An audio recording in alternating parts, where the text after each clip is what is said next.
Isang malakas na kalabog ang gumising sa diwa ni Amara. Napakurap-kurap siya. Ang mga mata ay mabigat pa mula sa ilang oras lamang na tulog. Sa tabi niya, sa ilalim ng mamahaling kumot, ay ang 3 araw niyang sanggol na si Lily, mahimbing na natutulog. Sa paanan ng kama, nakakalat ang isang folder ng mga puting papel. Ang ilan ay tumilapon pa, malapit sa ulo ng kanyang anak. Agad na kumabog ng malakas ang dibdib ni Amara. Isang malamig na takot ang gumapang sa kanyang sikmura nang makita kung sino ang may gawa niyon. Nakatayo doon, sa gitna ng kanyang silid, si Doña Esmeralda Montenegro, ang kanyang biyenan. Nakapamewang ito, ang mukha ay kasing tigas ng bato at kasing dilim ng namumuong bagyo sa labas. Ina, halos pabulong na, sabi ni Amara. Sinubukang bumangon nang hindi magising si Lily. Ang bawat galaw ay may kasamang kirot mula sa kanyang tahi. Ano po ito? Ano yan? Umismid si Doña Esmeralda. Ang boses ay puno ng paghamak. Papeles yan. Papeles na magpapalaya sa anak ko mula sa isang pabigat na tulad mo. Lumapit ito at dinampot ang isang papel mula sa kama. Iwinasiwas niya iyon sa harap mismo ng mukha ni Amara. Divorce papers at pipirmahan mo iyan. Ngayon din, parang nabingi si Amara sa kanyang narinig. Po? Pero, kasal kami ni Marco. Kakapanganak ko lang. At sa tingin mo ba ay mahalaga sa akin iyan? Tumawa ng mapakla ang matandang babae.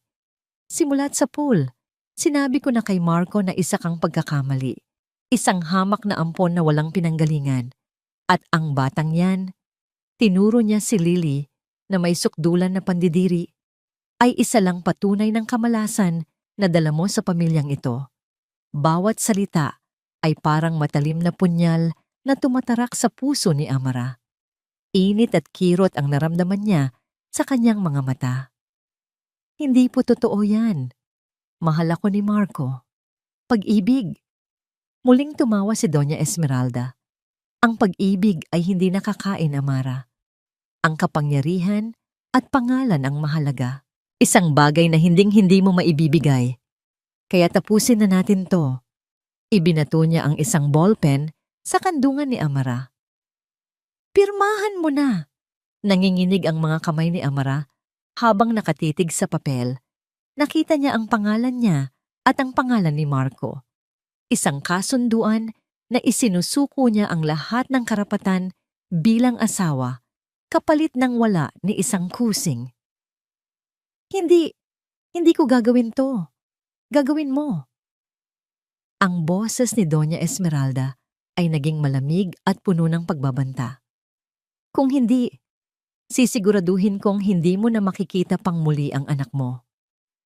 Sa sandaling iyon, bumukas ang pinto. Pumasok si Marco, ang kanyang asawa, ang ama ng kanyang anak. Isang bugso ng pag-asa ang bumuhay sa puso ni Amara. Marco, tulungan mo ako. Sabihin mo sa ina mo na itigil to. Pero si Marco ay hindi makatingin ng diretso sa kanya. Ang mga mata nito ay nakapako sa sahig, sa mamahaling carpet ng silid. Marco, pakiusap. Umiiyak na, sabi ni Amara. Amara, sa wakas ay nagsalita ito, ang boses ay basag. Gawin mo na lang ang sinasabi ni Mama. Gumuho ang mundo ni Amara. Ang huling sinag ng pag-asa na pinanghahawakan niya ay biglang naglaho, nilamon ng kadiliman. Ang sakit ng panganganak ay walang-wala kumpara sa sakit ng pagtataksil na nararamdaman niya ngayon. Bakit? Iyon lang ang salitang lumabas sa kanyang bibig. Hindi sumagot si Marco. Yumuko lang ito, isang duwag sa harap ng sarili niyang ina. Wala ka nang maririnig sa kanya, sabi ni Doña Esmeralda. May ngiti ng tagumpay sa kanyang mga labi. Tinawag niya ang 2 security guard na naghihintay sa labas ng pinto. Palabasin niyo na ang babaeng yan. Sandali! Sigaw ni Amara. Ginamit ang lahat ng natitirang lakas para yakapin si Lily. Hindi! Wag ang anak ko! Marahas siyang hinawakan ng mga gwardya sa braso. Pilit siyang itinayo. Bitiwan niyo ako. Marco, maawa ka. Pero si Marco ay nanatiling hindi kumikibo. Isang estatwang walang buhay. Kinaladkad si Amara palabas ng silid, palabas ng pasilyo na dati ay puno ng kanilang mga pangarap. Ang tanging nagawa niya ay higpitan ng yakap kay Lily na ngayon ay malakas ng umiiyak dahil sa komosyon. Ibinukas ng mga gwardiya ang malaking pinto ng mansyon. Isang malakas at malamig na hangin ng bagyo ang sumalubong sa kanila. Ang ulan ay bumubuhos mula sa madilim na langit. Ma'am, pakiusap. Pagmamakaawa ng isang katulong na nakasaksi sa lahat. Manahimik ka kung ayaw mong isunod kita, sigaw ni Doña Esmeralda. Itinulak ng mga gwardiya si Amara palabas. Natumba siya sa basang semento ng driveway. Ang manipis na damit pantulog niya ay agad na nabasa ng malamig na ulan. Narinig niya ang malakas na pagsara ng pinto sa kanyang likuran. Ang tunog ng lock, ang tunog ng pagtatapos ng lahat. Niyakap niya si Lily, sinubukang protektahan ito mula sa hangin at ulan gamit ang sarili niyang katawan. Ang iyak ng sanggol ay parang hiwa sa kanyang kaluluwa. Shh, anak. Andito lang si nanay, bulong niya. Kahit ang sarili niyang mga ngipin ay nagngangalit sa ginaw. Sinubukan niyang tumayo, pero ang kanyang mga binti ay nanghihina. Ang katawan niya ay nananakit. Ang puso niya ay durog na durog. Naglakad siya nang walang patutunguhan sa gitna ng malakas na ulan. Palayo sa bahay na minsan niyang tinawag na tahanan. Bawat hakbang ay isang pasakit. Ang malamig na tubig ulan ay humahalo sa kanyang maiinit na luha. Naramdaman niya ang unti-unting pagbigat ng kanyang mga talukap. Ang kanyang katawan ay sumusuko na sa lamig at pagod. Napaluhod siya sa gilid ng kalsada, sa ilalim ng isang malaking puno na walang silbi laban sa bagsik ng bagyo. Patawad, anak. Umiiyak niyang sabi kay Lily na bahagya ng gumagalaw sa kanyang mga bisig. Patawarin mo si nanay. Dito na ba matatapos ang lahat? Sa isang madilim at malamig na gabi, kasama ang kanyang basag na pangarap? Ipinikit niya ang kanyang mga mata, handa nang tanggapin ang kanyang kapalaran. Ngunit sa gitna ng kadiliman, isang nakakasilaw na liwanag ang tumama sa kanyang muka. Isang itim at eleganteng kotse ang huminto bigla sa kanyang harapan. Ang mga gulong ay umigik sa basang kalsada. Ang malakas na tunog ng makina nito ay halos kasabay ng dagundong ng kulog sa kalangitan. Bumukas ang pinto ng kotse. Isang matangkad na lalaki na naka-Amerikana, ang maingat na lumabas, may hawak na malaking itim na payong. Hindi siya nagmadali. Ang bawat kilos niya ay kalmado at tiyak, isang malaking kaibahan sa bagsik ng kalikasan sa paligid nila. Mrs. Amara Montenegro? Tanong ng lalaki. Ang boses ay magalang at malalim. O mas tamang sabihin, Miss Amara Reyes? Napakunot ang noo ni Amara. Paano nalaman ng estrangherong ito ang kanyang pangalan? Ang kanyang pangalan noong dalaga pa siya. Sinubukan niyang sumagot, pero tanging isang mahinang ungol lamang ang lumabas sa kanyang mga labi. Ang ginaw ay tumatagos na hanggang sa kanyang mga buto. Lumuhod ang lalaki sa harap niya. Hindi inalintana ang pagdumi ng kanyang mamahaling pantalon. Huwag po kayong mag-alala. Narito ako para tulungan kayo. Ligtas na kayo. May kinuha ito mula sa loob ng kotse. Isang makapal at malambot na kumot. Maingat niyang ibinalot iyon sa mag-ina. At sa unang pagkakataon sa loob ng tila walang hanggang gabi, nakaramdam si Amara ng kaunting init. Sino ka? Hirap niyang tanong. Ako po si Attorney Benjamin Cruz, sagot nito. Pero mamaya na po ang mga paliwanag. Ang mahalaga ngayon ay madala ko kayo sa isang ligtas na lugar. Wala nang lakas si Amara para tumutol o magtanong pa. Ang tanging alam niya ay ang init ng kumot at ang pangakong kaligtasan sa boses ng lalaki. Dahan-dahan siyang inalalayan ni Attorney Cruz papasok sa backseat ng kotse. Isinara nito ang pinto at agad na naputol ang ingay ng malakas na ulan. Tanging ang mahinang tunog ng makina at ang pag-iyak ni Lily ang kanyang naririnig. Ang init sa loob ng sasakyan ay unti-unting nanunuot sa kanyang nanlalamig na katawan. Bago pa man siya tuluyang mawalan ng malay, naramdaman niyang umandar na ang sasakyan, palayo sa madilim na kalsadang iyon. Nagising si Amara sa isang malambot na sofa. Nakabihis na siya ng malinis at tuyong damit. Si Lily ay mahimbing na natutulog sa isang bassinet sa kanyang tabi.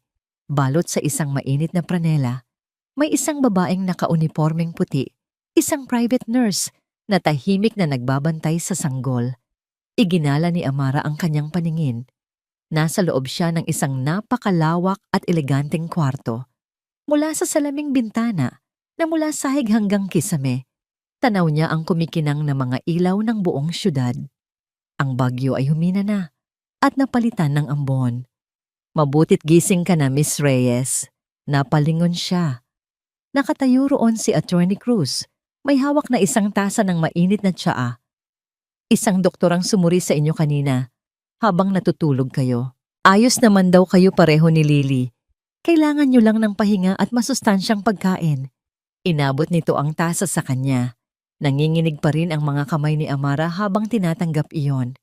Nasaan po tayo? Bakit niyo ako tinulungan? Umupo si Attorney Cruz sa silyang nastapat niya. Nasa isang private penthouse po tayo sa Makati at tinulungan ko kayo dahil iyon ang bilin sa akin. Bilin? Kaninong bilin? Huminga ng malalim ang abogado. May kinuha itong isang makapal na brown envelope mula sa kanyang briefcase. Ang bilin ng lolo ninyo, si Don Ricardo Ledesma. Natawa ng mapakla si Amara. Lolo? Sir, nagkakamali po yata kayo. Ulila na po ako. Lumaki ako sa ampunan. Alam ko po, mahinahong sabi ni Attorney Cruz. Hindi po ninyo siya nakilala, pero kilalang kilala niya kayo. Sa maraming taon, palihim niyang sinubaybayan ang paglaki ninyo mula sa malayo. Hindi siya makalapit dahil sa ilang komplikadong dahilan, pero hindi niya kayo pinabayaan. Binuksan nito ang envelope at inilabas ang isang dokumento na may red seal. Pumanaw si Don Ricardo. 3 buwan na ang nakalipas at ito ang kanyang huling habilin. Nakatitig lang si Amara sa papel. Hindi maintindihan ang nangyayari. Ang isip niya ay masyadong pagod para iproseso ang lahat. Ayon sa kanyang testamento, pagpapatuloy ni Attorney Cruz, lahat ng kanyang yaman, lahat ng kanyang ari-arian, lahat ng kanyang kumpanya ay ipinapamana niya sa kanyang nag-iisang apo. Itinaas ng abogado ang kanyang tingin at sinalubong ang mga mata ni Amara. Ipinapamana niya lahat sa iyo, Amara. Parang huminto ang pag-ikot ng mundo. Paulit-ulit na nag-echo sa isip ni Amara ang mga salitang iyon. Ako? Ikaw ang nag-iisang tagapagmana ng Ledesma Group of Companies, sabi ni Attorney Cruz na may diin sa bawat salita. Ang isa sa pinakamalaking korporasyon sa buong Asya, ang lahat ng shares sa iba't ibang kumpanya, ang mga gusali at lupain, ang mga bank account na naglalaman ng bilyon-bilyong piso. Lahat ng yun ay sayo na ngayon. Hindi makapaniwala si Amara. Kanina lang, isa siyang basang sisiw na itinapon sa gitna ng bagyo. Walang pera, walang tahanan. Ngayon, sinasabi ng lalaking ito na isa na siyang bilyonarya? Isa itong malaking biro, isang panaginip, o baka naman isang masamang bangungot. Hindi totoo yan. Umiling siya. Totoo ang lahat, Miss Reyes. Narito ang lahat ng papeles para patunayan iyon. Tumingin si Amara sa kanyang anak na si Lily, na payapang natutulog, walang kamalay-malay sa kaguluhang nangyayari. Nakita niya ang maliit na mukha nito, ang inosenteng mukha na tinawag na kamalasan ng sarili nitong lola. Isang alaala ang biglang pumasok sa kanyang isip. Ang malamig na ulan, ang pagmamakaawa niya, ang duwag na mukha ni Marco, at ang mapanghamak na tawa ni Doña Esmeralda. Ang sakit, ang galit, ang kawalan ng pag-asa. Lahat ay bumalik. Pero ngayon, may nag-iba. Ang pagkalito sa kanyang mga mata ay unti-unting napalitan ng isang bagay na mas matigas, mas malamig. Tumingin siyang muli kay Attorney Cruz. Ang panginginig ng kanyang mga kamay ay nawala. Ibinaba niya ang tasa ng tsa at ikinuyom niya ang kanyang mga palad. Isang desisyon ang nabuo sa kanyang puso. Hindi na siya ang Amara na umiiyak at nagmamakaawa. Ang perang ito, ang kapangyarihang ito, hindi lang ito pamana. Isa itong sandata. Isa itong pagkakataon. Naniniwala na po ako sa inyo, sabi niya. Ang boses ay matatag na ngayon. Ngumiti ng bahagya si Attorney Cruz, tila inaasahan na ang pagbabagong ito. Pero agad ding napalitan ng seryosong ekspresyon ang kanyang mukha. Mabuti kung ganoon, Miss Amara, sabi nito. Dahil may isa pa kayong dapat malaman na nakasulat sa habilin, isang bagay na may direktang kinalaman sa kaligtasan ninyo ni Lily at sa katotohanan tungkol sa pamilya Montenegro. Katotohanan tungkol sa pamilya Montenegro? Ulit ni Amara. Ang boses ay bahagyang nanginginig. Ano pong ibig niyong sabihin? Hindi ka agad sumagot si Attorney Cruz. Sa halip maingat niyang kinuha ang isa pang sobre mula sa kanyang briefcase. Iba ito sa mga opisyal na dokumentong ipinakita niya kanina. Luma na ang papel, bahagyang naninilaw sa mga gilid. Bago pumanaw si Don Ricardo, paliwanag ng abogado, ibinilin niya sa akin na ibigay ko ito sa iyo sa tamang panahon. Sinabi niya na kapag dumating ang araw na kailangan mo ng lakas, ang nilalaman ng sulat na ito ang magiging sandata mo. Inabot niya ang sobre kay Amara. Nakita niya ang pangalang nakasulat sa labas, sa isang pamilyar na sulat kamay na gumising sa isang bahagi ng kanyang puso na matagal na niyang ibinaon sa limot. Para kay Amara, ang nagsulat, David, si David, ang panganay na anak ng mga Montenegro, ang kuya ni Marco. Ang lalaking pumanaw sa isang aksidente sa sasakyan, 1 taon na ang nakalipas. Ang una at tunay niyang pag-ibig. Biglang bumilis ang tibok ng puso ni Amara. Nanginginig niyang binuksan ang sobre. Mahal kong Amara, kung binabasa mo ito, ibig sabihin ay wala na ako. At ibig sabihin, hindi ko nagawa ang pangako ko sa iyo na poprotektahan kita. Patawarin mo ako. Alam kong naguguluhan ka. Alam kong pinilit ka nilang magpakasal sa kapatid ko. Huwag kang magagalit kay Marco, Amara. Tulad ko, biktima lang din siya ng kasakiman ni Mama. Ang tanging gusto ko lang ay ang makatakas tayong dalawa, malayo sa kanila. Pero natatakot ako. Natatakot ako sa kayang gawin ni Mama para lang mapanatili ang pangalan ng pamilya. Nakita ko ang ginawa niya sa mga kalaban niya sa negosyo. Paano pa kaya sa isang tulad mo na itinuturing niyang banta sa kanyang perpektong pamilya? Pero may iiwan ako sa iyo. Isang bagay na mas mahalaga pa sa lahat ng yaman ng mga Montenegro. Isang bagay na magpapatunay na totoo ang pagmamahalan natin. Mag-iingat ka palagi, aking Amara. Mahal na mahal kita hanggang sa huli. Nagmamahal, David. Isang butil ng luha ang pumatak mula sa mata ni Amara. Tumama sa pangalan ni David sa papel. Biglang nagbalik ang lahat ng alaala. Naalala niya ang mga gabing palihim silang nagkikita sa hardin ng mansyon habang ang buong pamilya ay nasa loob. Si David, na may malungkot ngunit mabait na mga mata, ay nangangarap ng isang simpleng buhay kasama siya. Pagka-graduate mo, bulong nito sa kanya isang gabi habang hawak ang kanyang mga kamay. Aalis tayo dito. Pupunta tayo sa probinsya. Magtatayo tayo ng maliit na bahay malapit sa dagat.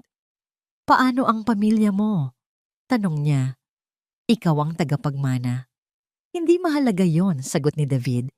Hinahawi ang buhok na tumatakip sa kanyang mukha. Ang mahalaga ay ikaw.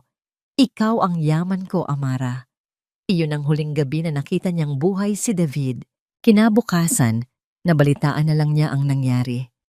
Isang aksidente. Isang lasing na driver ang bumangga sa sinasakyan niya. Case closed. Pagkatapos ng libing, si Doña Esmeralda at Marco ay lumapit sa kanya. Sinabi nila na para maprotektahan ang kanyang reputasyon, kailangan siyang pakasalan ni Marco. Masyado siyang lito at durog noon para mag-isip ng tama. Pumayag siya sa pag-aakalang iyon ang tamang gawin. Pero ngayon, ang lahat ng piraso ng palaisipan ay biglang nagkabit-kabit sa kanyang isipan. Kaya pala ganoon na lang ang galit sa kanya ni Doña Esmeralda mula pa sa simula. Hindi dahil sa mahirap lang siya, kundi dahil alam nito ang tungkol sa kanila ni David. Kaya pala, bigla ang ipinilit ang kasal ni Lala ni Marco para pagtakpan ng isang bagay. Kaya pala, napatingin si Amara sa natutulog na si Lily. Tinitigan niya ang bawat detalye ng mukha ng kanyang anak. Ang hugis ng mga mata, ang manipis na mga labi. Hindi niya ito nakita noon dahil sa sobrang pagluluksa at pagkalito. Pero ngayon, malinaw pa sa sikat ng araw. Ang mga mata ni Lily ay mga mata ni David. Anak siya ni David. Bulong ni Amara sa hangin. Ang boses ay puno ng pagkamangha at sakit. Opo, kumpirma ni Attorney Cruz, na kanina patahimik na nagmamasid. Alam po iyan ng lolo ninyo, at iyon ang dahilan kung bakit kinailangan niyang kumilos ng palihim. Isang malaking eskandalo kung nalaman ng publiko na ang apo ng mortal niyang kaaway sa negosyo ay nagdadalang tao sa kanyang apo. Napahawak si Amara sa kanyang bibig. Ang pag-ibig niya ay hindi lang pala ipinagwalang bahala. Ginamit ito, nilapastangan. Ang buong kasal niya kay Marco ay isang malaking kasinungalingan, isang palabas na idinireke ni Doña Esmeralda para iligtas ang reputasyon ng pamilya. Ang pagtanggap sa kanya sa mansyon, ang pagpapanggap, lahat ay isang trap. At siya, sa kanyang pagkabulag, ay nahulog dito. Naramdaman niya ang pag-akyat ng init sa kanyang dibdib, isang galit na hindi niya kailanman naramdaman. Ang mga kamay niya ay kusa ng napakuyom sa ibabaw ng kanyang kandungan. Ang sakit na naramdaman niya kagabi sa gitna ng bagyo ay walang-wala, kumpara sa nararamdaman niya ngayon. Kagabi, pakiramdam niya ay biktima siya ng pagkamuhi. Ngayon, alam na niya. Hindi lang siya biktima ng pagkamuhi.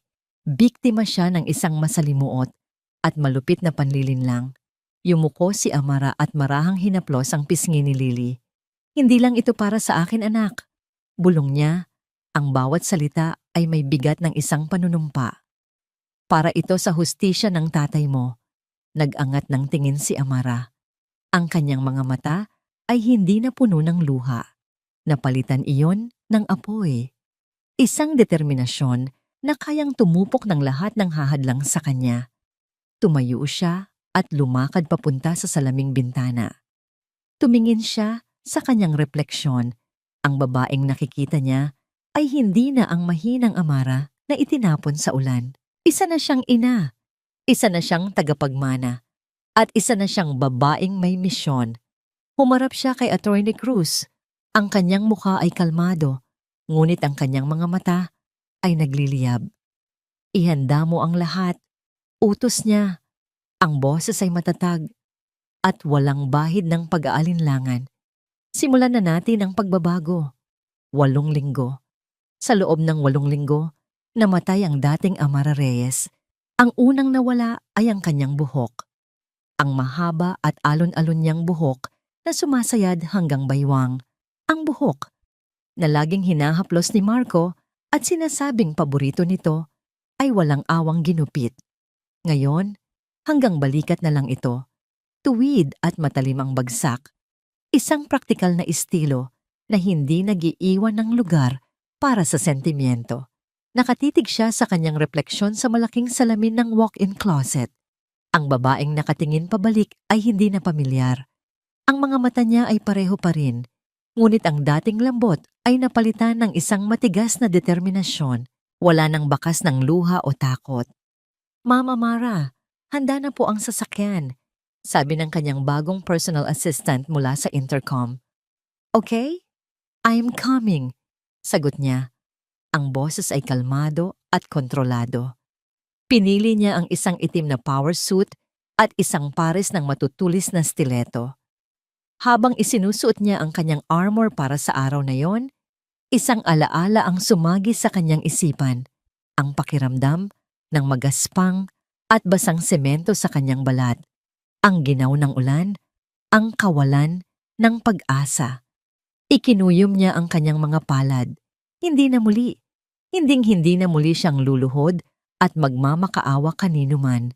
Ang nakalipas na 8 linggo ay isang walang tigil na paghahanda.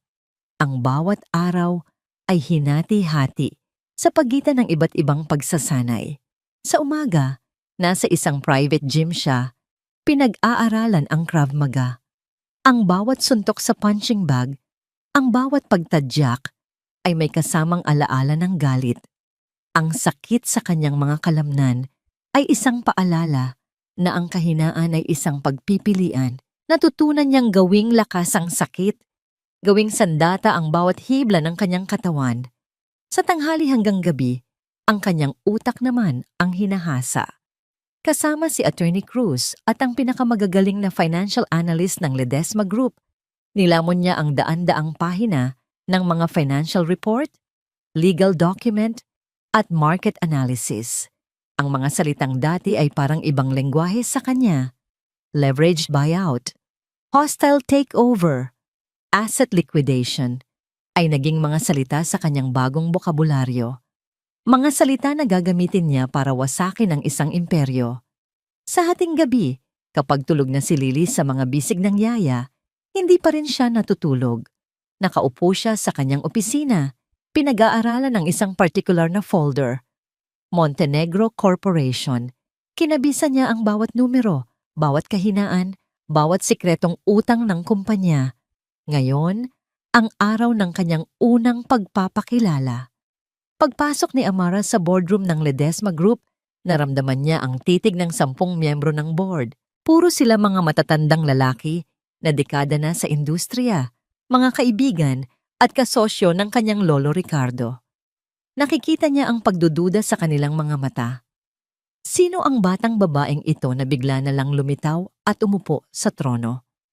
Umupo siya sa kabisera ng mahabang lamesa. Hindi siya nagsalita kaagad.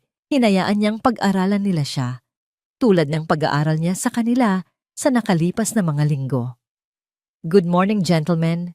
Sa wakas ay sabi niya, ang boses ay malinaw at hindi nanginginig. Isang matabang board member, si Mr. Ocampo, ang unang nagsalita. "Miss Reyes, ikinagagalak ka naming makilala. Ngunit kailangan kong itanong, ano ang iyong karanasan sa pamamahala ng isang multi-billion-dollar na korporasyon?" Isang direktang paghamon. Ngumiti ng bahagya si Amara. "Wala, sir. Ang tanging karanasan ko ay ang maging biktima ng mga taong ginagamit ang kanilang kapangyarihan para mang-api. At natutunan ko na sa mundong ito, kung hindi ka ang mangangaso, ikaw ang magiging biktima. Panahon na para ang Ledesma Group ang manguna sa pangangaso." Isang katahimikan ang bumalot sa silid. Ang mga board member ay nagkatinginan. Ipinagpatuloy ni Amara ang pagsasalita. Ipinapaliwanag ang kanyang paunang plano ng may kumpiyansa at linaw na ikinagulat ng lahat. Tumagal ng 1 oras ang pulong. Nang matapos ito, ang pagdududa sa mga mata ng mga miyembro ng board ay napalitan ng respeto. Pagbalik sa kanyang malawak na opisina, tinawag niya si Attorney Cruz at ang kanyang finance head. "Nagawa na ba?" tanong niya. "Yes, ma'am," sagot ng finance head. "Na-acquire na po natin ang lahat ng non-performing loans ng Buena Vista Land Corp mula sa 3 magkakaibang bangko. Sa ngayon, tayo na ang may-ari ng halos lahat ng kanilang utang. Ang Buena Vista Land Corp ay isang subsidiary ng Montenegro Corporation.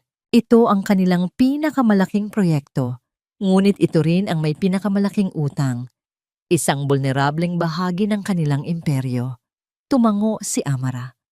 Isang malamig na kasiyahan ang gumuhit sa kanyang puso. Hindi ito masaya, kundi isang pakiramdam ng tamang hustisya. Ito ang unang patak ng ulan sa paparating na bagyo. Isang bagyo na siya mismo ang lilikha. Gabi na nang matapos ang kanyang trabaho. Pag-uwi sa penthouse, ang una niyang ginawa ay puntahan si Lily sa nursery. Maingat niyang hinalikan ang noo nito. "Para sa iyo to, anak," bulong niya. "At para sa tatay mo." Pumunta siya sa kanyang silid para magpahinga. Kinuha niya ang kanyang cellphone para tingnan ang mga larawan ni Lily na kinunan ng yaya kaninang umaga. Habang nag-i-scroll, isang pamilyar na numero ang biglang tumawag sa screen. Marco Montenegro. Napahinto sa pagtibok ang kanyang puso sa loob ng isang segundo. Ang luma niyang numero. Ang numerong itinapon niya kasama ng luma niyang buhay. Pero bago niya ito itinapon, ipinaredirect niya ang lahat ng tawag sa isang linya na direktang konektado sa kanyang opisina. Hinayaan niyang mag-ring ito. Sa pang-apat na ring, tumigil ito. Pagkatapos ng ilang segundo, isang text message siyang pumasok. "Amara, please. Mag-usap tayo. I need to see you. Nag-aalala ako." Isang mapaklang ng ngiti ang gumuhit sa mga labi ni Amara. Ngayon siya nag-aalala? Ibinaba niya ang cellphone. Hindi niya ito re-replyan. Ngunit maya-maya lang, muling tumawag ang numero. Sa pagkakataong ito, sinagot niya, pero hindi siya ang nagsalita. Narinig niya ang boses ng kanyang executive assistant mula sa speaker ng telepono na nakarecord sa voicemail system. "You have reached the office of the president of Ledesma Group. How may I help you?" Narinig ni Amara ang isang matalim na paghinga mula sa kabilang linya. Isang tunog ng pagkabigla. Pagkatapos, isang nakabibinging katahimikan. Ibinaba ni Marco ang tawag. Ngumiti si Amara sa dilim. Simula pa lang ito. Ang opisina ni Doña Esmeralda Montenegro ay hindi isang opisina. Isa itong trono. Mula sa kanyang kinaroroonan, sa pinakamataas na palapag ng Montenegro Tower, tanaw niya ang buong lungsod na parang isang maliit na laruan sa kanyang paanan. Ang lahat ay nasa ayos. Ang kanyang lamesa na gawa sa dark mahogany ay walang kalat, maliban sa isang silver na pluma at isang report na naglalaman ng quarterly earnings ng kumpanya. Bawat numero ay berde. Bawat graph ay pataas. Perpekto. Tulad ng lahat ng bagay sa kanyang buhay. Isang mahinang katok sa pinto ang bumasag sa kanyang katahimikan. "Come in," utos niya. Hindi man lang inaalis ang tingin sa mga papel. Pumasok si Marco. Nakayuko ito. Ang mamahaling Italian suit ay tila hindi bumagay sa kanyang balisang anyo. Kaagad na kumunot ang noo ni Doña Esmeralda. Ang kahinaan ng kanyang anak ay isang bagay na kinasusuklaman niya. "What is it, Marco?" "I'm busy." "Mama," nagsimula si Marco nag-aalangan. May problema po." Ibinaba ni Doña Esmeralda ang kanyang pluma. Ang tunog ng pagtama nito sa makintab na kahoy ay umalingaw-ngaw sa tahimik na silid. Tiningnan niya ang kanyang anak ng isang malamig na titig. "Anong klaseng problema?" "Ang Buena Vista Land Project po," sabi ni Marco. Pinagpapawisan na. Tumawag po ang 3 bangko na pinagkakautangan natin. They're calling in their loans, all at the same time. Bahagyang itinaas ni Doña Esmeralda ang kanyang kilay. Isang pagkainis, hindi pag-aalala, ang kanyang naramdaman. "That's impossible. We have a good standing with them." "Anong dahilan?" "Hindi na raw po sa kanila ang utang natin," paliwanag ni Marco. "Binenta po nila ang lahat ng utang. Binili ng iisang kumpanya, isang anonymous private entity." Sa wakas, nakuha ni Marco ang buong atensyon ng kanyang ina. Anonymous? At hinahayaan mo lang na mangyari yon? Sino sila? The siblings? Ang mga Ayala? Sinong kalaban natin ang may ganitong klase ng tapang? "Hindi po namin malaman, Mama. Sinubukan na ng legal team. The transaction was perfectly clean, done through multiple shell corporations. Kung sino man sila, magaling silang magtago." Napahampas sa mesa si Doña Esmeralda. Hindi malakas, ngunit puno ng bagsik. Inutil. Lahat kayo inutil. Pinapasweldo ko kayo ng milyon-milyon para sa ano? Para hayaang isang kung sinong daga ang pumasok sa teritoryo ko? Mama, ginagawa po namin ang lahat. Ang lahat! Putol niya sa sinasabi nito. Ang boses ay puno ng pang-uuyam. Ang anak ko, hindi man lang kayang protektahan ang sarili niyang pamana. Kailan ka ba matututong maging Montenegro, Marco? Ang tatay mo, kung nabubuhay lang yan, ay hinding-hindi hahayaang mangyari ito. Yumuko lalo si Marco. Tila gusto na lang maging invisible. Sorry ma. Huwag kang mag-sorry sa akin. Ayusin mo to. Sigaw niya. Alamin mo kung sino sila. Bayaran mo kung magkano ang gusto nila. Kung ayaw, takutin mo. Ipakita mo sa kanila kung bakit Montenegro ang apelyido natin. Oo po, Mama. Now get out. You're wasting my time. Mabilis na tumalikod si Marco at lumabas ng opisina, tila nakahinga ng maluwag. Naiwang mag-isa si Doña Esmeralda, ang isip ay naglalaro sa mga posibleng kalaban. Marahil isa sa mga bagong mayaman na gustong sumubok sa kanyang kapangyarihan. Isang langaw. Isang nakakainis na langaw na kailangan niyang pitikin. Dinampot niya ang telepono at tinawagan ng isang matagal ng kasosyo sa negosyo. Don Alejandro, sabi niya, ang boses ay bumalik na sa pagiging kalmado at matamis. Kumusta na? Oo. Nababalitaan mo na pala. Hahaha. Huwag kang mag-alala. Isang maliit na aberya lang. May isang daga na sinusubukang kumagat sa leon. Alam mo naman, a little entertainment. Pero sa likod ng kanyang pagtawa, may isang bagay na bumabagabag sa kanya. Kinahapunan, pumasok sa kanyang opisina ang kanyang punong abogado. Si Attorney Salcedo, isang matandang lalaki na mas matagal nang nagsisilbi sa pamilya kaysa kay Marco.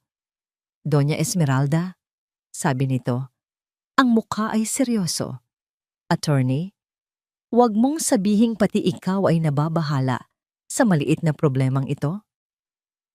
Hindi ito maliit na problema, sagot ni Salcedo, diretsong nakatingin sa kanyang mga mata. Pinag-aralan ng team ko ang transaksyon. Hindi ito basta-basta. It was surgical, mabilis, malinis, at walang bakas. Kung sino man ang gumawa nito, hindi lang sila mayaman, matalino sila, at tila ruthless. Sa unang pagkakataon sa buong araw, naramdaman ni Doña Esmeralda ang isang bahagyang kaba. Isang kislap ng takot na hindi niya kailanman inaamin. Ang salitang ruthless ay bumaon sa kanyang isipan. Hanapin niyo sila. Iyon lang ang kanyang sinabi. Ang boses ay mas matigas na ngayon. Gabi na nang makauwi si Doña Esmeralda sa mansyon. Tahimik ang bahay. Ang katahimikan ay lalo lang nagpaigting sa iritasyon na nararamdaman niya. Pagpasok niya sa kanyang study, isang magandang flower box ang nakapatong sa kanyang lamesa. Gawa ito sa itim na velvet. Ano to? Tanong niya sa isang katulong. Pinadala po kanina, ma'am. Wala pong pangalan ng nagpadala. Kumunot ang noo niya. Binuksan niya ang kahon. Sa loob, nakahimlay ang isang perpektong buke ng mga puting lila. Stargazer lilies. Ang bulaklak na madalas gamitin sa mga burol at libing. Isang malamig na kuryente ang gumapang sa kanyang likuran. May isang maliit na puting card na nakasiksik sa mga bulaklak. Nanginginig ng bahagya ang kanyang mga kamay nang kunin niya ito. Pinuksan niya ang card. Sa loob, nakasulat sa eleganteng calligraphy ang iisang letra. Isang malaking letrang. Ang boses mula sa kabilang linya ay umalingaw-ngaw sa isip ni Marco na parang isang sirang plaka. You have reached the office of the President of Ledesma Group. Ledesma Group, ang kumpanya ng mortal na kaaway ng kanyang lolo. Ang kumpanya ni Don Ricardo Ledesma. At si Amara? Ang presidente? Hindi. Imposible. Pero ang tawag ay sa lumang numero ni Amara. Isang bagay ang sigurado. Kung nasaan man si Amara, Konektado siya sa mga Ledesma. Ang katotohanan yon, kasabay ng biglaang problema sa Buena Vista Land Project, ay nagpadala ng yelo sa kanyang mga ugat. Kinabukasan, hindi na siya pumasok sa opisina. Ang tanging nasa isip niya ay ang makita si Amara. Kailangan niya ng mga sagot. Nagmaneho siya papunta sa Ledesma Tower, ang nagtataasang gusali na simbolo ng kapangyarihan na laging kinaiinggitan ng kanyang pamilya. Pumasok siya sa Grand Lobby. Ang puso niya ay kumakabog ng malakas. "I'm here to see Amara Reyes," sabi niya sa receptionist. Sinubukang panatilihin ang awtoridad sa kanyang boses. Marco Montenegro, ang pangalan na dati ay kayang magbukas ng kahit anong pinto, ay tila walang epekto dito. Ang babae ay ngumiti lang ng professional. "Do you have an appointment, sir?" "No, but just tell her I'm here. It's urgent." "I'm sorry, sir, but the president's schedule is full for the entire week. You may leave a message." "Hindi mo naiintindihan," giit niya. Ang boses ay tumataas na. "Asawa niya ako. Kailangan ko siyang makausap." Ang ilang mga tao sa lobby ay napatingin sa kanila. Ang receptionist ay hindi natinag. Pindot lang ito ng isang buton sa ilalim ng kanyang desk. Sa isang iglap, 2 security guard na naka-Amerikana ang magalang na lumapit sa kanya. "Sir, is there a problem?" Napahiya si Marco. Ang isang Montenegro, pinapalabas ng security. Napabuntong hininga siya. Talunan. Tumalikod siya at naglakad palabas. Ang mga mata ng lahat ay nakasaksak sa kanyang likuran. Sa loob ng kanyang kotse, napasuntok siya sa manibela. Desperado na siya. Kinuha niya ang kanyang cellphone at nag-type ng text message sa lumang numero ni Amara. "Amara, pakiusap. Alam kong galit ka, pero kailangan kitang makita. Kahit 5 minuto lang. Please, kailangan kong malaman kung ligtas ka lang. Ligtas kayo ni Lily." Pagkatapos ng halos 1 oras na paghihintay, isang text ang bumalik, galing sa ibang numero. "Mr. Montenegro, this is the office of President Reyes. She will grant you 10 minutes. Tomorrow, 12:30 p.m. at the Glass House Restaurant. Please be on time. Her schedule is very tight." Kahit na malamig at impersonal ang mensahe, nakaramdam si Marco ng kaunting pag-asa. Papayag siyang makipagkita. Ibig sabihin, may puwang pa para magpaliwanag. May pagkakataon pa para ayusin ang lahat. Kinabukasan, 10 minuto bago ang 12:30 ay nasa restaurant na si Marco. Isang mamahaling lugar na madalas puntahan ng mga mayayaman at makapangyarihan. Pinili niya ang isang table sa sulok, kung saan mayroon silang privacy. Hindi siya mapakali. Eksaktong 12:30 pumasok siya. Hindi siya pumasok. Lumutang siya. Napahinto sa paghinga si Marco. Ang Amara na pumasok sa restaurant ay hindi ang Amara na kilala niya. Ang dati nitong mahabang buhok ay maikli na. Ang mga luma nitong bestida ay napalitan ng isang navy blue pantsuit na nagpapatingkad sa kanyang kapangyarihan.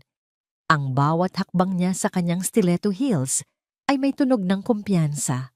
Ang mga tao sa paligid ay napapatingin, hindi dahil sa chismis, kundi dahil sa paghanga.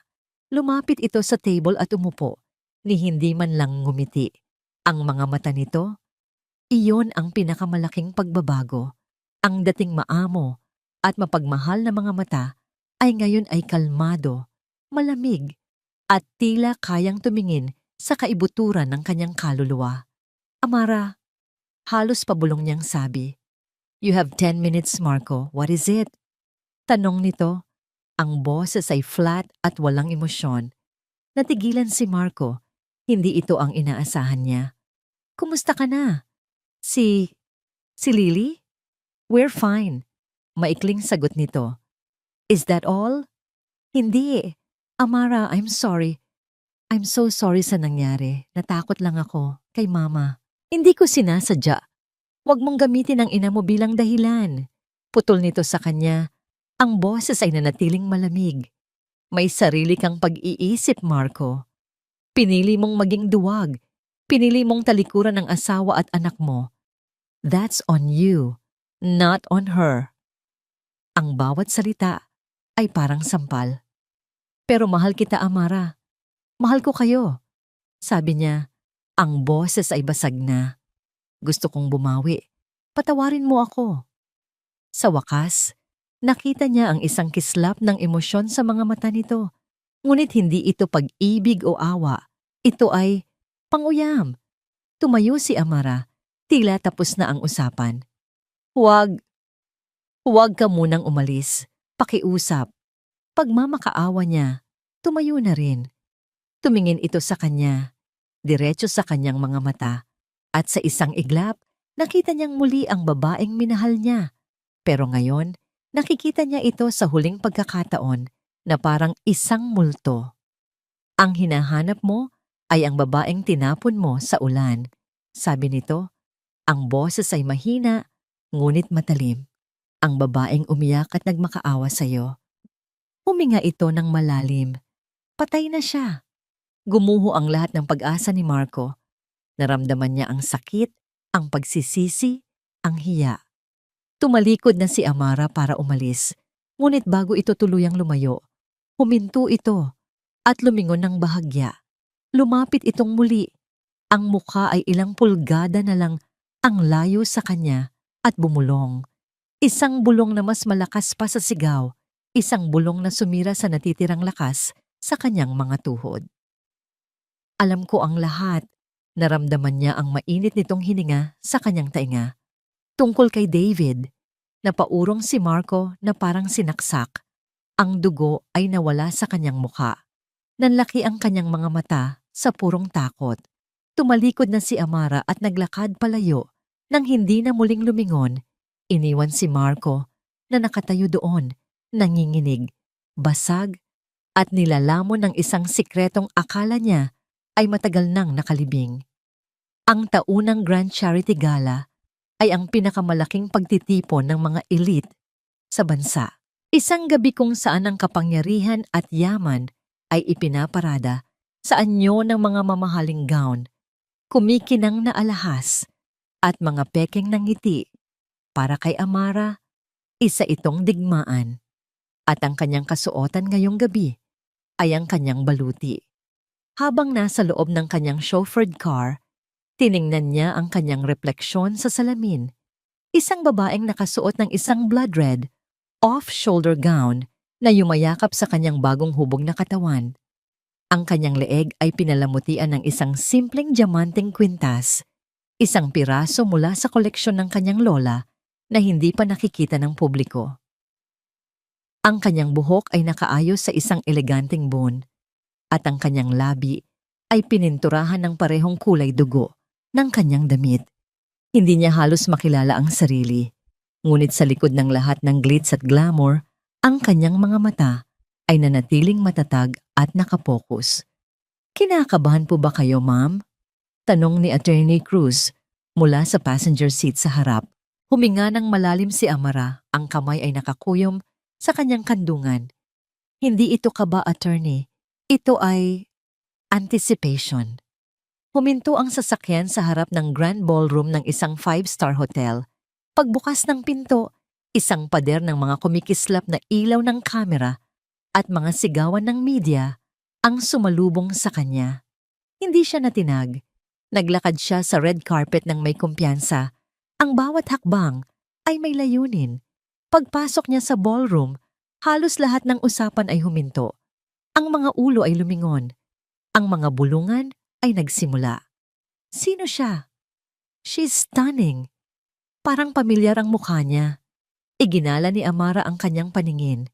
Nakita niya ang lahat ng mahahalagang tao sa lipunan, mga taong dati ay tinitingala niya lang sa mga magasin.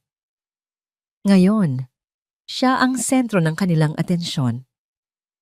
At sa gitna ng karamihan, sa isang VIP table, nakita niya sila, ang pamilya Montenegro. Si Doña Esmeralda ay nakasuot ng isang itim na gown, mukhang reyna sa kanyang trono, ngunit ang kanyang mga mata ay nanliliit. Sinusubukang alamin kung sino ang estrangherang umagaw sa atensyon ng lahat. Sa tabi niya, si Marco. Nang magtama ang kanilang mga mata, nakita ni Amara ang pagkabigla sa mukha nito.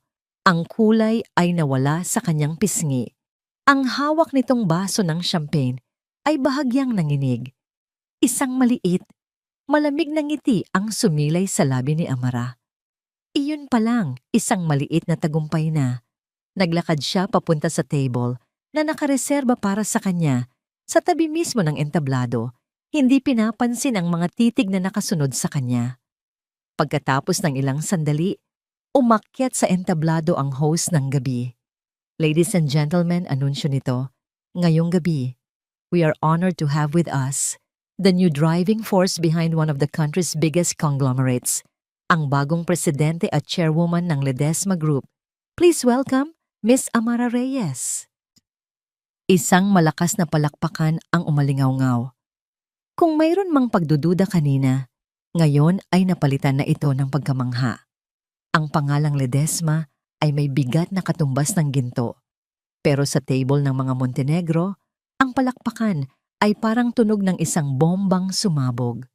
Nakita ni Amara ang itsura ni Doña Esmeralda. Ang pagkagulat ay mabilis na naging purong galit. Ang maskara ng pagiging sopistikada nito ay nabasag at sa ilalim nito ay ang pangit na mukha ng isang halimaw na natalo. Kalmadong umakyat si Amara sa entablado at tumayo sa podium. Magandang gabi sa inyong lahat. Simula niya, ang boses ay malinaw at malakas. Umaabot sa bawat sulok ng ballroom. Marami sa inyo ang marahil ay nagtatanong kung sino ako. Simple lang po ang sagot. Ako ay isang ina. At bilang isang ina, natutunan ko ang kahalagahan ng pagprotekta sa kung ano ang tama. Ang kanyang mga mata ay nakatuon sa direksyonan ng mga Montenegro. Ang Ledesma Group, sa ilalim ng aking pamumuno, ay magsisimula ng isang bagong kabanata. Isang kabanata na nakatuon hindi lang sa kita, kundi sa integridad. Isang kabanata ng pagbangon mula sa abo at pagtiyak na mayroong hustisya sa pagnenegosyo. Panahon na para panagutin ang mga taong naniniwala na sila ay mas mataas pa sa batas, mga taong yumuyurak sa iba para sa sarili nilang kapakanan. Bawat salita ay isang patama. Ramdam niya ang tensyon sa hangin. At para simulan ang bagong kabanatang ito, pagpapatuloy niya, ang kanyang boses ay mas tumatag. I am proud to announce na ngayong gabi, opisyal nang nakuha ng Ledesma Group ang lahat ng assets at responsibilidad ng Buena Vista Land Corporation. Isang proyektong napabayaan ngunit nakikita namin ang potensyal. Isang bagong simula. Ang anunsyo ay parang kulog. Isang pampublikong sampal sa mukha ng mga Montenegro. Ang kanilang kabiguan ay tagumpay na ngayon ni Amara. Ang mga kamera ay muling nag-flash. Pero ngayon, nakatutok na ang mga ito sa nanlulumong mukha ni na Doña Esmeralda at Marco. Pagbaba ni Amara sa entablado, sinalubong siya ng mga palakpak at pagbati. Pero isang tao ang humawi sa lahat para lang makalapit sa kanya, si Doña Esmeralda. Ang mukha nito ay nakangiti, ngunit ang mga mata ay nag-aapoy sa galit. Congratulations, Ija, sabi nito. Ang bawat pantig ay may lason. Napakagaling mong magtago, isang ahas sa damuhan. Ngumiti pabalik si Amara, isang nangiting kasing tamis ng pulot, ngunit kasing lamig ng yelo. Thank you, Doña Esmeralda. I had to learn to survive. Natutunan ko po mula sa mga pinakamagagaling kung ano ang hindi dapat tularan. Hindi na nakasagot ang matanda.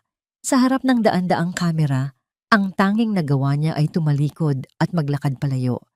Ang kanyang dignidad ay basag-basag. Naramdaman ni Amara ang isang matamis na tagumpay. Ito na ang simula ng kanilang pagbagsak. Pagkatapos ng gabi, habang pauwi na siya sa kanyang sasakyan, ang pakiramdam ng tagumpay ay mainit pa rin sa kanyang dibdib. Sa wakas, naipakita niya sa kanila na hindi na siya ang dating Amara na kaya nilang tapak-tapakan. Umupo siya sa backseat, pagod ngunit masaya. Kinuha niya ang kanyang cellphone. Gusto niyang tawagan ang yaya para kumustahin si Lily. Pero bago pa niya magawa iyon, isang mensahe ang pumasok mula sa isang unknown number. Binuksan niya ito. Isa itong litrato. Ang puso niya ay biglang huminto sa pagtibok. Litrato ito ni Lily, masayang naglalaro sa isang parke kaninang hapon. Ang kuha ay malayo, tila kinunan mula sa likod ng mga puno. Si Lily ay tumatawa, walang kamalay-malay na may nagmamasid sa kanya. Sa ilalim ng litrato, may isang maikling mensahe. Mag-ingat ka sa bawat galaw mo. Ang pakiramdam ng tagumpay ay naglaho na parang bula. Habang nakaupo sa loob ng sasakyan, ang tanging naglalaro sa isip ni Amara ay ang litrato ni Lily, ang kanyang inosenteng anak na walang kamalay-malay na nasa panganib. Ang banta ay malinaw. Kaya nilang kunin ang pinakamahalagang bagay sa kanya. Ang kanyang kapangyarihan at pera ay walang silbi kung hindi niya kayang protektahan ang sarili niyang anak. Bilisan mo! Utos niya sa driver. Ang boses ay nanginginig sa takot sa unang pagkakataon sa loob ng maraming linggo. Pagdating sa penthouse, tumakbo siya papasok. Hindi inalintana ang kanyang mamahaling gown. Naabutan niya si Lily na mahimbing na natutulog sa kuna nito, ligtas at payapa. Niyakap niya ito nang mahigpit. Nilalanghap ang amoy ng kanyang sanggol. Sa sandaling iyon, ang makapangyarihang presidente ng Ledesma Group ay nawala. Ang natira ay isang ina na takot na takot. Kinabukasan, nagsimula ang tunay na ganti. Ang unang bala ay hindi tumama sa kanyang kumpanya, kundi sa kanyang pagkatao. "Mom, I think you need to see this," sabi ng kanyang assistant. Ang mukha ay puno ng pag-aalala. Inabot nito sa kanya ang isang tablet. Ang screen ay puno ng mga headline mula sa mga tabloid at gossip websites. Sino ang misteryosang milyonarya? Mula sa ampunan, naging gold digger? Amara Reyes, iniwan ng anak para sa kayamanan. Ang mga artikulo ay puno ng mga kasinungalingan at kalahating katotohanan. May mga lumang litrato niya noong simple pa ang kanyang pamumuhay. Itinabi sa mga paparazzi shots niya na nakasuot ng mga power suit. Pinalabas nila na isa siyang oportunista, isang masamang ina na mas pinipili ang boardroom kaysa sa nursery ng kanyang anak. Isang organisado at maruming atake sa kanyang reputasyon. Alam niyang si Doña Esmeralda ang may gawa nito. Gusto nitong sirain ang imahe niya bilang isang ina, ang nag-iisang bagay na hindi kayang bilhin ng pera. Idobol ang security ni Lily. Utos niya, sinubukang kontrolin ang galit at takot sa kanyang boses. Walang pwedeng lumapit sa kanya maliban sa atin. Walang pwedeng pumasok sa building na ito nang walang clearance mula sa akin. Sinubukan niyang ipagwalang bahala ang mga paninira. Ngunit ang mga salita ay tumatagos. Sa tuwing may makakasalubong siyang empleyado, naiisip niya, ito rin kaya ang iniisip nila tungkol sa akin? Ang pinakamasaklap na atake ay dumating kinahapunan. Gaya ng nakagawian, tinawagan niya ang private daycare kung saan pumapasok si Lily para sa ilang oras na socialization. Ngunit sa pagkakataong ito, ang sumagot ay isang guro na umiiyak. "Mama Mara, si Lily po, nawawala." Parang may humablot sa puso ni Amara at piniga ito ng buong lakas. "Ano? Anong ibig mong sabihin na nawawala?" "May tumawag po kanina, isang babae. Nagpakilalang assistant ninyo. Sabi po ay may emergency at kailangan ng sunduin si Lily. Tumugma po ang pangalan at ang plaka ng kotse na nasa listahan ninyo. Kaya po pinayagan namin." Hindi na narinig ni Amara ang iba pang sinabi ng guro. Nabitawan niya ang kanyang cellphone. Ang ingay ng opisina ay naglaho. Tanging isang malakas na ugong ang naririnig niya sa kanyang tainga. Ang kanyang pinakamasamang bangungot ay nagkakatotoo. "Amara!" sigaw ni Attorney Cruz na nakita ang nangyari. Agad itong kumilos, tinawagan ng hepe ng security Habang si Amara ay nakatayo lang doon, hindi makagalaw, ang isip ay blanko sa sobrang takot. Ang sumunod na oras ay isang malabong pagkakasunod-sunod ng mga pangyayari. Mga pulis, mga security personnel, mga umiiyak na tawag sa telepono. Ang penthouse ay naging isang war room, ngunit ang tanging nararamdaman ni Amara ay isang nakakaparalisang kawalan ng magawa. Pagkatapos ng halos 2 oras, na parang impyerno, isang tawag ang dumating mula sa pulisya. Miss Reyes, nahanap na po namin ang anak ninyo. Isang malakas na bugso ng ginhawa ang bumalot kay Amara. Halos matumba siya sa kinatatayuan.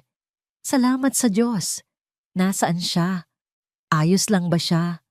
Nasa pangangalaga na po namin siya. Dinala po siya ng isang concerned citizen sa simbahan ng Quiapo. Mukhang iniwan lang daw po doon. Pero may kakaiba sa tono ng pulis. Hindi ito masaya. May pagdududa. May nakita rin po kami kasama ng bata, ma'am. Isang sobre. Nang makarating sila sa presinto, agad na tumakbo si Amara para yakapin si Lily. Ngunit bago pa niya ito magawa, hinarang siya ng isang babae na nagpakilalang mula sa DSWD. Miss Reyes, kailangan po muna naming kausapin kayo. Sabi ng babae, ang muka ay seryoso. Ipinakita sa kanya ng hepe ng pulisya ang laman ng sobre, isang makapal na pligo ng pera at isang sulat kamay na liham. Pakibantayan muna ang anak ko. Kailangan kong gumawa ng eksena para makuha ang simpatya ng publiko. Babalikan ko siya mamaya. Ang sulat ay pekeng-peke, ngunit para sa mga pulis na nabahiran na ng mga tabloid, ito ay isang posibleng motibo. Ma'am, totoo po ba na may kaso kayo laban sa pamilya ng dati ninyong asawa? Tanong ng pulis. Totoo po ba na sinusubukan ninyong makuha ang simpatiya ng korte? Doon niya naintindihan. Isa itong patibong. Isang perpektong patibong. Hindi lang nila kinuha ang kanyang anak. Ginamit nila ang pagmamahal niya dito para gawin siyang kontrabida. Kinagabihan, pagka-uwi nila sa penthouse, dumating ang isang legal courier. Isang formal na petisyon mula sa mga abogado ni Doña Esmeralda. Petition for sole custody. Ikinakaso siya ng child endangerment, emotional instability, at negligence. Ang lahat ng artikulo sa tabloid, ang pekeng kidnapping, ang sulat, lahat ay ebidensya laban sa kanya. Napaupo si Amara sa dilim ng kanyang sala. Hawak ang mga legal na papel. Ang lahat ng kanyang pinaghirapan ay gumuho sa isang araw. Ang kanyang pera, ang kanyang kapangyarihan. Lahat ay walang silbi laban sa akusasyon na siya ay isang masamang ina. Ito ang kanyang all is lost moment. Ang halimaw ay nananalo. Sa gitna ng kanyang kawalan ng pag-asa, isang security personnel ang lumapit. Ma'am, may nag-iwan po nito sa front desk. Para daw po sa inyo. Isang simpleng brown package, walang pangalan ng nagpadala. Walang gana niya itong binuksan. Sa loob, may 2 bagay lang. Isang luma at ordinaryong USB drive at isang maliit na piraso ng papel na may sulat kamay. 5 salita na magbabago sa lahat. Alam ng tatay mo ang katotohanan. Alam ng tatay mo ang katotohanan.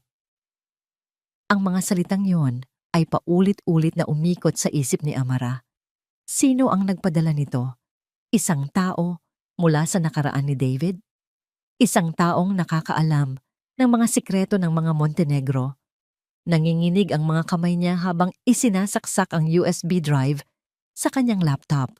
Ang laman nito ay hindi mga dokumento o litrato. Ito ay audio files, mga recording. Ang unang recording ay isang pag-uusap sa telepono. Agad na nakilala ni Amara ang boses ng kausap, si David. Hindi ko na kaya to, Mama, sabi ni David. Ang boses ay puno ng pagod at galit. Mahal ko si Amara at buntis siya. Itatakas ko siya. Malayo sa inyo. Sumagot ang boses ni Doña Esmeralda, malamig at walang emosyon. Subukan mo, David. At sisiguraduhin kong hindi lang ang babaeng yan ang mawawala sa'yo, kundi pati ang magiging anak ninyo. Isang Montenegro ang nasa sinapupunan niya. Pag-aari ko ang batang yan. Ang sumunod na mga recording ay mas malala pa. Mga pag-uusap ni Doña Esmeralda sa mga tauhan niya, mga plano kung paano maglustay ng pera mula sa kumpanya, kung paano sirain ang mga kalaban sa negosyo, at ang pinakakilabot sa lahat, isang pag-uusap tungkol sa pagsabotahe sa preno ng sasakyan ni David para lang takutin ito. Isang aksidente na hindi pala aksidente. Napahawak si Amara sa kanyang bibig, pinipigilan ng isang sigaw ng pangingilabot at galit. Hindi lang siya nilinlang. Ang lalaking minahal niya ay pinatay. Ang huling audio file ay ang pinakamatindi. Ito ay isang luma at garalgal na recording. Isang pag-uusap sa pagitan ng isang batang Esmeralda at isang matandang lalaki. Ikinukwento ni Esmeralda kung paano niya nilinlang at ninakawan ang isang mayamang negosyante para makuha ang puhunan niya. Ang kanyang tunay na nakaraan. Ang maruming sikreto na itinago niya sa lahat. Nang matapos ang lahat ng recordings, umupo lang si Amara sa dilim. Ang mga luha ay tumutulo mula sa kanyang mga mata, ngunit hindi ito luha ng kalungkutan. Ito ay luha ng purong galit. Ang korte ay hindi sapat. Ang simpleng pagkakulong kay Doña Esmeralda ay hindi sapat na kabayaran. Kailangan niyang wasakin ang nag-iisang bagay na pinakamahalaga para dito. Ang kanyang pangalan, ang kanyang reputasyon, ang kanyang legacy. Kailangan niyang gawin ito sa harap ng buong mundo. Kinabukasan, isang anunsyo ang ipinadala ng Ledesma Group sa lahat ng media outlets. Urgent press conference. Ledesma Group President Amara Reyes to address the malicious allegations and reveal the truth. Ang press conference ay gaganapin sa sarili niyang building, sa isang auditorium na kayang maglaman ng daan-daang reporter. At hindi lang iyon, ila-livestream ito sa lahat ng major social media platforms. Walang edit, walang putol. Ito ay isang sugal, isang malaking sugal. Sa araw ng press conference, naroon ang lahat. Bawat TV network, bawat pahayagan, bawat sikat na blogger. Ang hangin ay puno ng tensyon at kuryosidad. Sa mansyon ng mga Montenegro, nanonood si Doña Esmeralda sa isang malaking TV screen, isang ngiti ng tagumpay sa kanyang mga labi. Tingnan natin kung paano iiyak ang batang yan sa harap ng kamera. Sabi niya kay Marco na nakatayo sa tabi niya, mukhang isang kaluluwang ligaw. 2:00 ng hapon lumabas si Amara sa entablado. Hindi siya mukhang biktima. Nakasuot siya ng isang simpleng puting bestida. Ang mukha ay may light makeup lang. Kalmado siya. Determinado. Magandang hapon po sa inyong lahat. Simula ni siya, ang boses ay matatag. Inimbitahan ko kayo dito, hindi para pabulaanan ang mga kasinungalingan laban sa akin. Narito ako para ipakita sa inyo ang katotohanan. Hindi siya nagkwento. Sa halip sinabi niya, "Let's start with a phone call." Pinindot niya ang isang remote.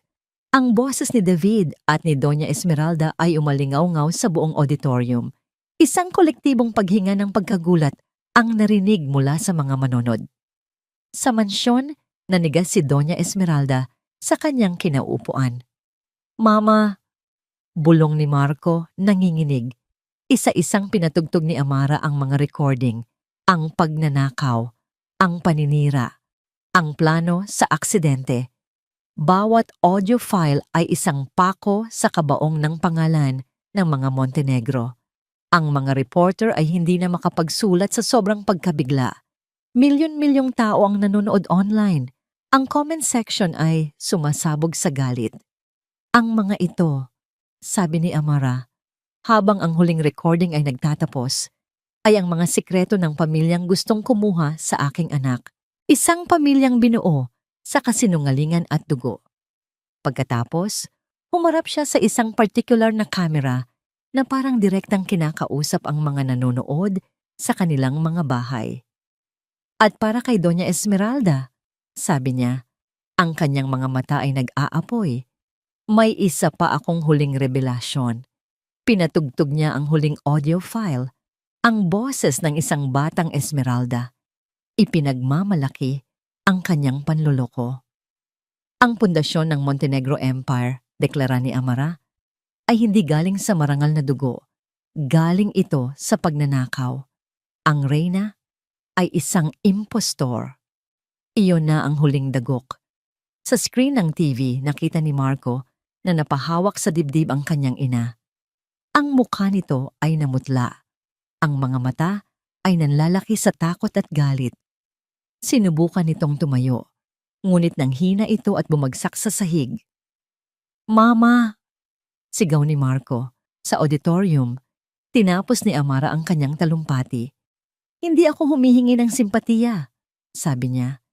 "Hinihingi ko ang hustisya para sa akin, para sa aking anak, at para kay David Montenegro, ang ama ng aking anak, na pinagkaitan ng buhay."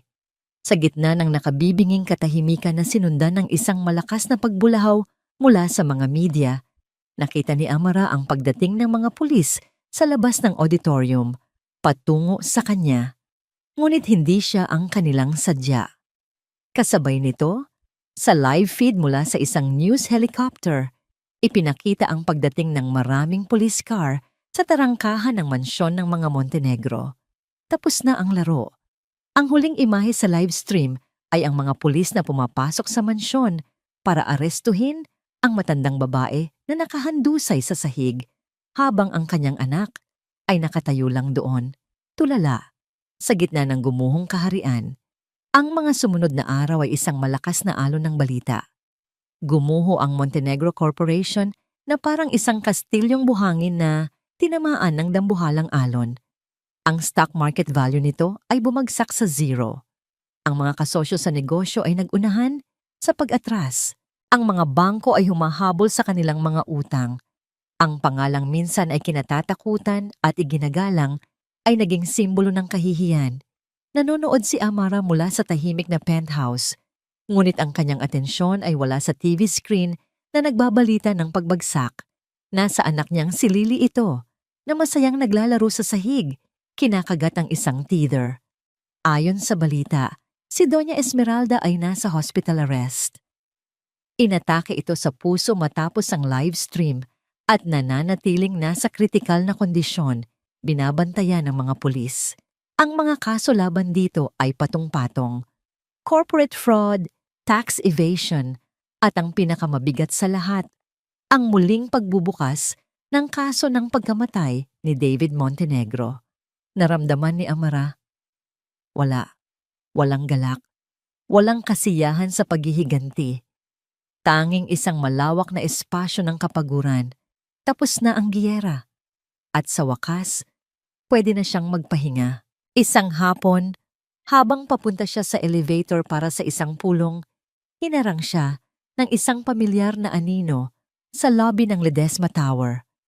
Si Marco. Malayo na ang itsura nito sa makisig na lalaking minsan niyang minahal. Ang mamahalin nitong suit ay gusot. Mayroon itong mga maitim na bilog sa ilalim ng kanyang mga mata. Ang dating kumpiyansa ay napalitan ng isang aura ng pagkatalo at pagsisisi. "Amara," sabi nito. Ang boses ay paos. Hindi nagsalita si Amara. Hinintay niya lang ang sasabihin nito. "Hindi ako naparito para humingi ng tawad," sabi ni Marco, umiiwas ng tingin. "Dahil alam kong wala akong karapatan. Naparito lang ako para sabihin na tama ka sa lahat." Tumingin ito sa kanya at sa unang pagkakataon, nakita ni Amara ang tunay na pagsisisi sa mga mata nito. Hindi takot o pag-aalinlangan. "Duwag ako," pag-amin nito. "Naging duwag ako buong buhay ko. Nagtago ako sa likod ni Mama, sa likod ng pangalan natin, sa likod ng pera. At dahil sa kaduwagan na yon, nawala sa akin ang lahat ng tunay na mahalaga." Isang luha ang pumatak mula sa mata ni Marco. "Paalam, Amara. Alagaan mo si Lily. Sabihin mo sa kanya na may isang duwag na nagsisisi na hindi niya ipinaglaban ang pagmamahal niya. Hindi sumagot si Amara. Wala nang kailangang sabihin. Tumalikod si Marco at naglakad palayo. Isang anino na nilamon ng liwanag mula sa labas ng gusali. Pinanood niya lang itong maglaho. Pagkatapos, huminga siya ng malalim at pumasok na sa elevator. Isang kabanata ng kanyang buhay ang tuluyan ng nagsara. Kinabukasan, ipinatawag ni Amara si Attorney Cruz sa kanyang opisina. Attorney, gusto kong simulan ang pagbebenta ng shares ko sa Ledesma Group. Nagulat ang matandang abogado. Pero Ma'am Amara, kayo na ang may kontrol. Matapos ang lahat ng pinaghirapan ninyo, ang ipinaglaban ko ay ang kinabukasan ng anak ko, hindi ang isang trono. Sagot ni Amara, isang maliit na ngiti sa kanyang mga labi. Mag-iiwan lang ako ng sapat na trust fund para sa pag-aaral at kinabukasan ni Lily. Ang iba, ibenta ninyo.